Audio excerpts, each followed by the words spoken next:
With that said, I do have word that we are ready for Chameleon Twist any percent. It'll be run once again by Kefka. Kefka, whenever you like. Take it away. All right. All right, so here we are. This is Chameleon Twist any percent. This is a 64 game. It does have a sequel. We're not playing the sequel today. We're playing the original. But before we get started, there was a donation incentive for a character bid war. What color has won the bid war? So I'm looking at the final results here, and out of nowhere with the last couple of donations, I did say they could change the tide of battle. Pink has won the bid war with $55 to second place, blue $31. That whole bid war raised about $86, but Pink is the winner. Most excellent. All right, then. So we're going to be playing as Linda, the pink chameleon. The only girl chameleon, I believe. So, yeah, let's just go ahead and jump right into it. This game's going to go by really fast. We are playing on the US version. It's a little bit more chill than the Japanese version as far as any percent goes. So let's just go ahead and get started in 3, 2, 1... go. Alright, so this is Chameleon Twist. It's a platformer, 64. There are some pretty interesting mechanics in the game that you'll see very shortly. This is Jungle Land, though, the first level. Very straightforward. But coming up here, you'll see the main gimmick mechanic of the game, where I stick out the chameleon's tongue, and I grab the pole there, and I spin around. We're going to do it again right here. Whee! Fun, right? So, basically, that's kind of the main method of really gaining distance quickly in this game, and doing so optimally with good optimal tongue shapes and, you know, just spinning quickly. It's super important stuff. But Jungle Land, like I said, very straightforward. The level used to be about twice as long, but I want to say in like 2019 or so, people sort of discovered a way to completely bypass half of the level. For some reason, the devs that made one of the exits in this level lead straight to the boss. And you're going to see that here in a second. We're going to do it's called a door clip, where we go backwards through this door, like so. And it just takes us straight to the boss, which is pretty interesting. We can skip doing the whole inner cave section of this level. So this is the first boss. This is Lizard Kong. The goal here is to push Lizard Kong off the edge by shooting butterflies. We're going to grab a couple butterflies. We're going to shoot. We're going to grab a couple more. We're going to shoot again. And down he goes. Down the void. So, very short first level. Now, coming into the next level, there are 6 total levels in this game, and we only actually have to beat 4 of them. When you beat the first level, it unlocks the next 2. And then when you beat one of those, it unlocks the next 2. And then when you beat one of those, it unlocks the final level. So we're going to be doing the shortest levels. So this is Bomb Land. This is probably my personal favorite level in the game.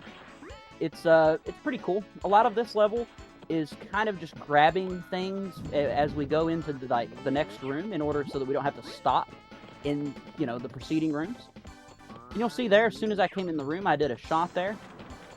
We call that a shot buffer. I literally just held a direction in B, and sort of, you know, just automatically had the correct placement for where that shot went.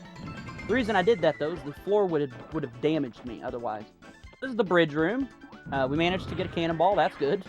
Where the cannonballs shoot is completely RNG. We got good RNG there. That's nice. I almost did the JP movement there, and then I didn't. So that's cool. Missed one there. Not a big deal. All right. So coming into the next room here, we'll do another shot buffer. Gives us a nice little landing platform. If we touch that red there, we take damage, which is slow. We got corner jump.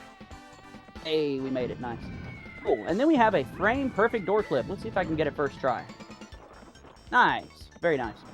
Then we're going to try to hopefully just run down the edge here and not fall, like so. Wonderful. You love to see it.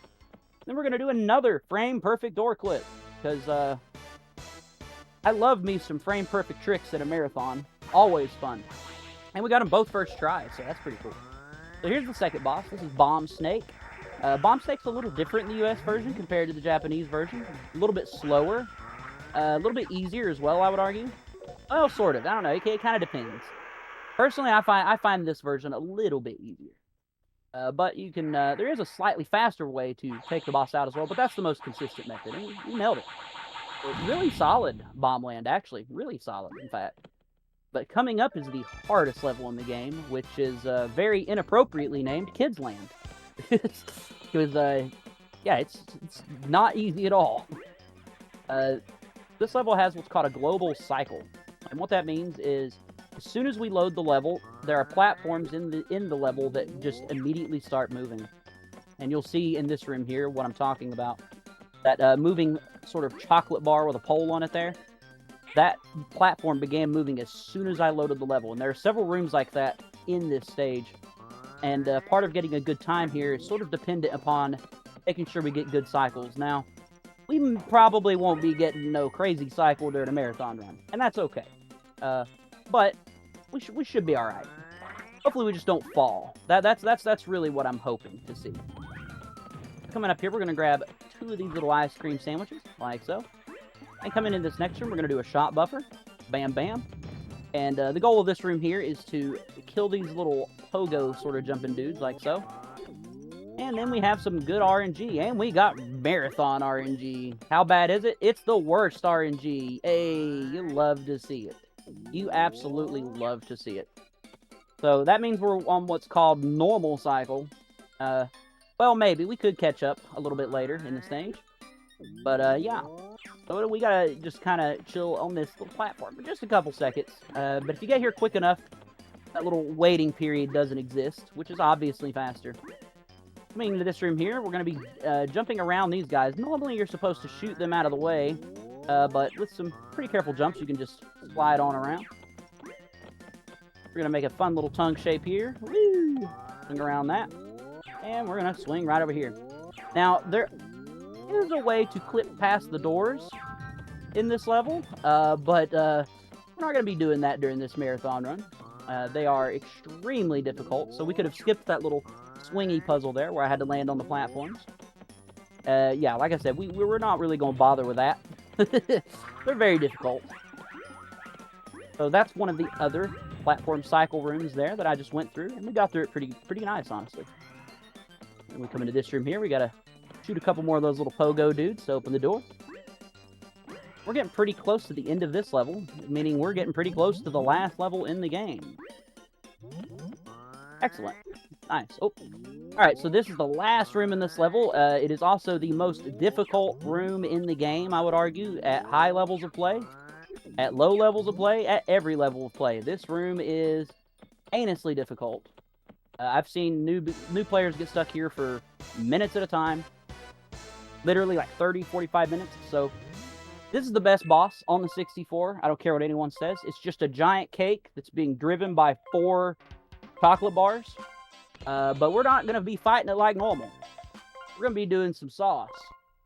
So this is what we call training room glitch, where we save, exit the game, go into training mode, and we reload the file. What this does is it allows us to move during the intro cutscene of the boss. And we're going to be able to get a quick kill on this boss by doing this, hopefully. Okay, I got the backup version of it, but we did get it. Normally what happens is that cake is going to spin around and shoot a bunch of strawberries at you, and then it'll open up and you can eat one of those little chocolate dudes at a time. But we just bypassed doing all that, so that's great. So we're already at the last level. This is Ghost Castle. Ghost Castle is pretty much just an RNG gauntlet for the most part. The beginning of the stage is pretty boring. We're just kind of going from point A to point B to point C. But the end of the stage turns into a giant just RNG mess, honestly. And the worst part of that is the final boss. The final boss has a lot of RNG. It's one of the, maybe the only boss in the game with actual RNG now that I think about it. We're coming through this room here. You can see some cute little house shoes. We're just going to hop over those. And then we come into a room that I like to call the motion sickness room. Because everything's just rotating and it looks really strange. Alright, through there. And then we're coming into what I like to call the candle room, or rather the flame room. Candle rooms are something different. We'll get to that. But what we're going to do here is we're going to grab a big bunch of these flames coming out. Then we have our first instance of RNG. Now we have to shoot a mirror in this room. And we have a 50-50 shot there of getting it first try, and we did get it first try, so that's cool. And we did a strat there that I like to call the Rain of Fire. and that's more so what the community has dubbed it. And the positionings for these platforms are entirely random, and it's awful. You can kind of skip over some of them, but it's just tricky. So we're coming into this sort of middle room here, and I say middle for a reason. It'll make sense in just a moment.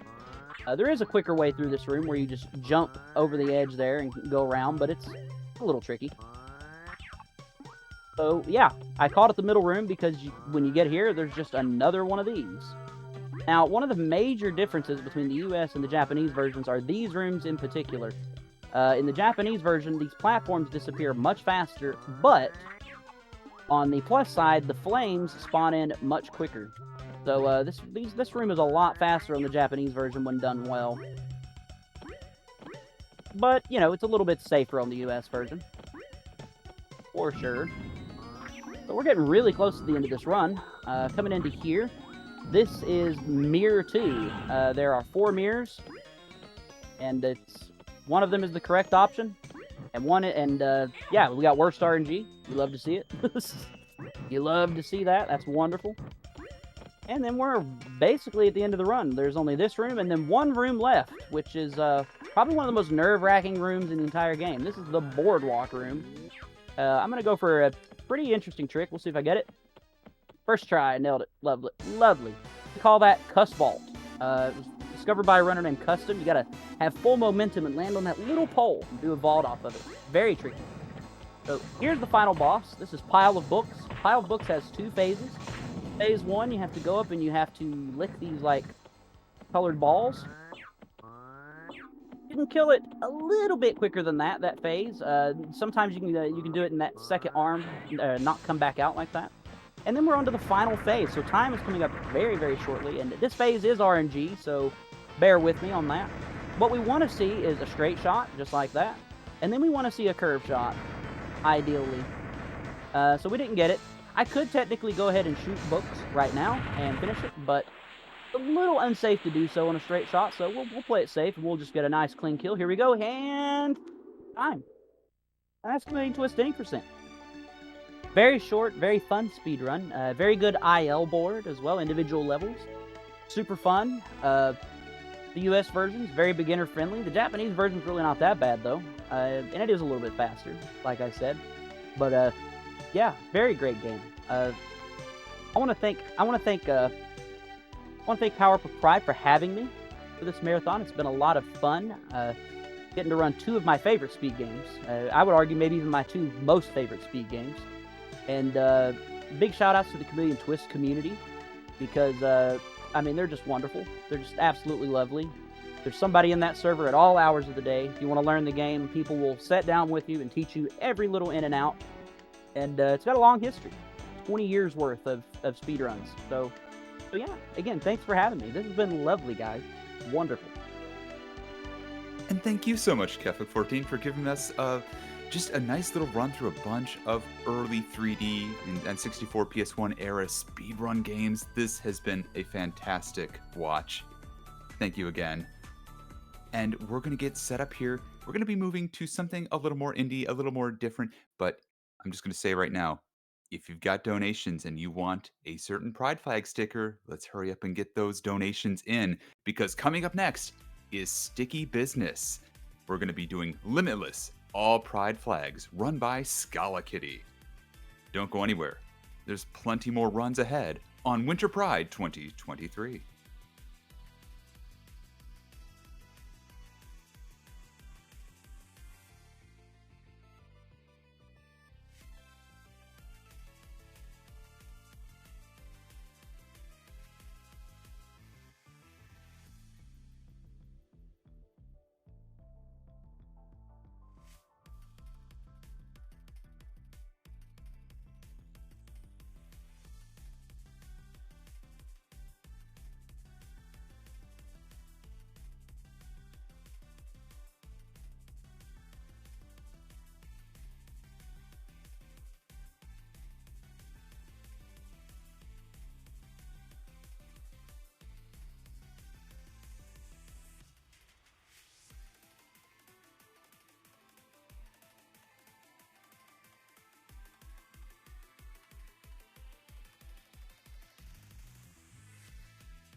Hello again, everybody. This is P-Seg, and this is Winter Pride 2023, running all this weekend. If you've missed any runs in the marathon so far, you can find them uploaded after the marathon on our YouTube channel. You can also stay up to date on the event and any future events by following us on co-hosts, Blue Sky, or Kind.social, that's a Mastodon instance, or by joining our Discord. Links to all these can be found on the panels below the stream or by using !social in chat. I figure mainly. Just keep in mind we do have a YouTube channel. If you missed anything, this entire marathon, you can catch it there. Don't worry, don't fret. We've got you. And don't forget, I just want to remind everybody that not only do we have a bunch of bid wars going on right now, but when you're donating, you can also donate towards a bonus game, Banjo-Tooie. And that's what I'd call a free action, because when you're donating through Tiltify, you can choose both a bid war and a target, or a bonus game in this case. You can put your dollars towards both. It's not a one or the other situation. So if you're donating, remember, just say yes to Banjo-Tooie. With that said, we'll be ready for some stickers here in just a few moments. Hang tight.